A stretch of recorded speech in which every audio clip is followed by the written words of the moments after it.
Take my lips and speak through them. Take our ears and hear through them. Take our hearts and set them on fire with love for thee. May I speak in the name of the living God.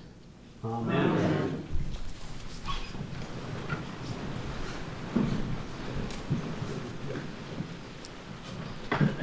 A shadow falls upon the Christ child and the Holy Family in the gospel for today. In the midst of our Christmas celebration, darkness intrudes. The world that Jesus is born into is God's world, but Herod is in it too. And the power Herod wields doesn't just magically give way at Christ's birth. It was active in the world then, and it still is true today. That which is sacred is ever at risk from the Herods of life. Herod had been known as Herod the Great. He rebuilt the temple and thought he'd be remembered for it. But there are no scriptures extolling his virtues. Christmas was to be his undoing. This Christ child born to be King of the Jews. How insulted he'd been when the wise men came to call, asking him, the King of the Jews, to show them where they could find the new King of the Jews. He'd put a stop to that, whatever it took. Once a great and powerful king, Herod was now in his 70s, suffering from syphilis and paranoia. He'd had his own wife and 3 of his sons killed because he feared they were plotting against him. In the gospel for today, God warns Joseph in a dream to flee, to protect the child and his mother from Herod's legendary cruelty. Similar flights play out all over the world as love seeks to edge into a world that still refuses to make it room.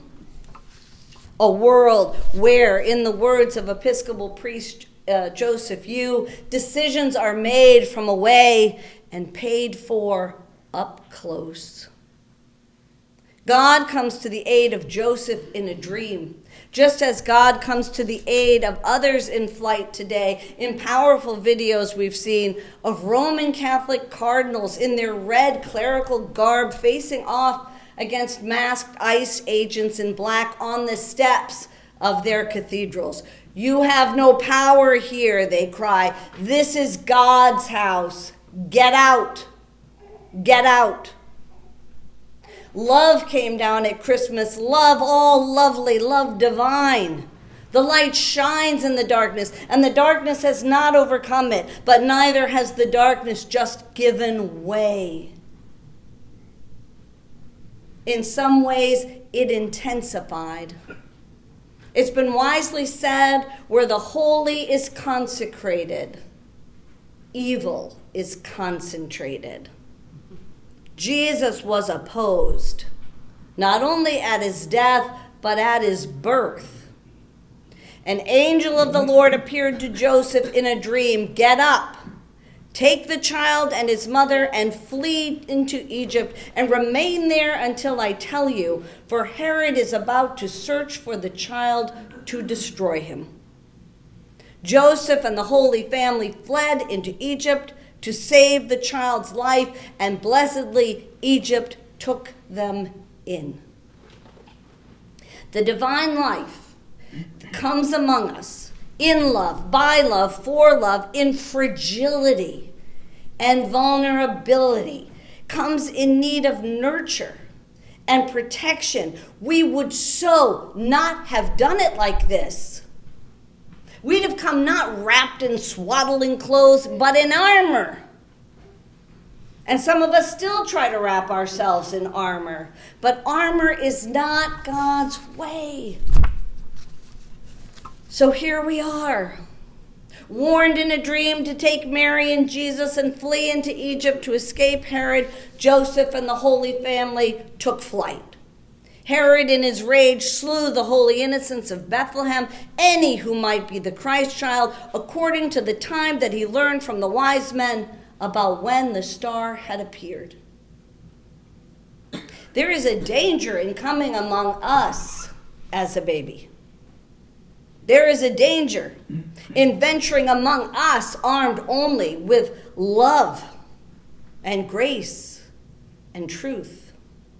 Love is awesomely vulnerable to violence, jealousy, sickness, and evil. It's a vulnerability that accompanies each child, each and every child, into the world. And that can be frightening because not everybody finds babies irresistible.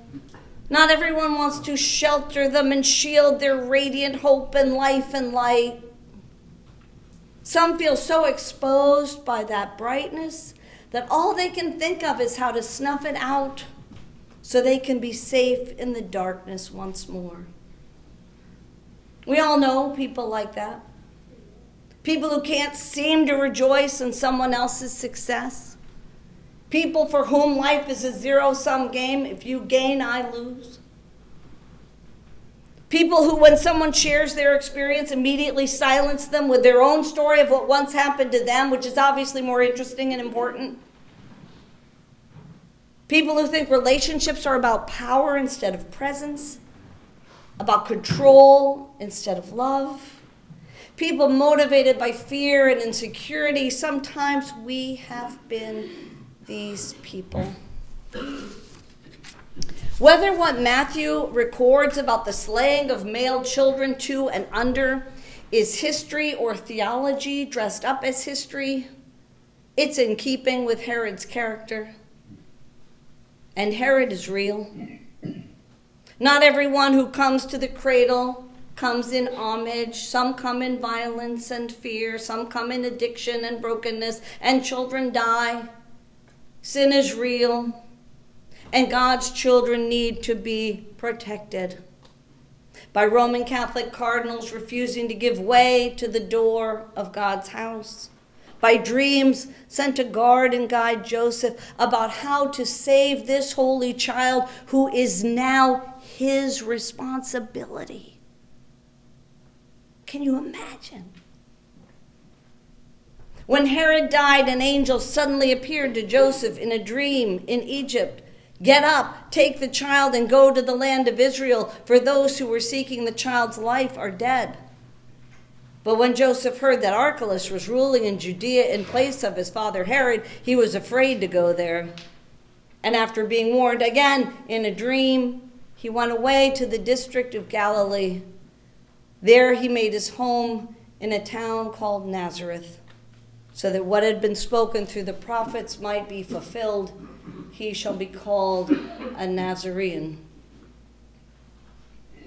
Christmas is an intrusion into our world. An intrusion that demands our costing care. Christmas intrudes with its promise of peace. Christmas intrudes with its promise of hope into this world as it is. Christmas comes, intrudes with its utter commitment to us.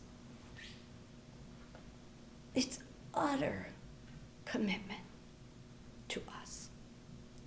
God is in this world with us. This world where sin is real, where Herod is real, where the holy children of our holy human family need care and protection and are looking to who? To us. You know what would be a real miracle in this holy season? If we saw each infant and toddler and child as the child born in Bethlehem of Judea in the days of Herod the king. If we recognized how many struggle in a world that has no room for them. If we saw ourselves called as Joseph. As God intrudes into our world with a newborn's cry, may the angels that spoke to Joseph speak to us. And may they find us ready and willing like Joseph to act. Everywhere love is breaking into our world. And everywhere Herod moves to oppose it.